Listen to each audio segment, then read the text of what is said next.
விண்ணை தாண்டி வருவாயா என்ற திரைப்படத்தை கௌதம் மேனன் டைரக்ட் செய்திருந்தார். இந்த படத்தின் தயாரிப்பாளர் ஜெயராமன். தமிழில் வெளிவந்த இந்த படத்தை இந்தியில் டப்பிங் செய்ய கௌதம் மேனன் முடிவு செய்தார்.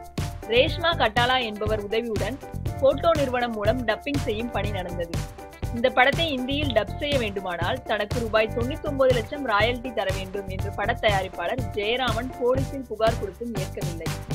இதற்கிடையில் ஜெயராமன் சென்னை ஐகோர்ட்டில் மனு தாக்கல் செய்தார். இந்த வழக்கில் நடவடிக்கை எடுக்க போலீசாருக்கு உத்தரவிட வேண்டும் என்று கூறியிருந்தார். இதையடுத்து ஐகோர்ட் நீதிபதி போலீசாரின் நடவடிக்கையை கண்டித்து மத்திய குற்றப்பிரிவு போலீசார் வழக்கு பதிவு செய்து விசாரணை நடத்த வேண்டும் என்று உத்தரவிட்டார். இதனைத் தொடர்ந்து மத்திய குற்றப்பிரிவு போலீஸ் உதவி கமிஷனர் ஜான் அருமைநாதன் வழக்கு பதிவு செய்தார்.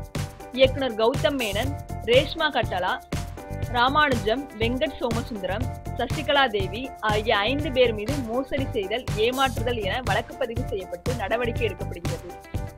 எங்க சேனல் பிடிச்சிருந்தா மறக்காம சப்ஸ்கிரைப் பண்ணுங்க. நன்றி.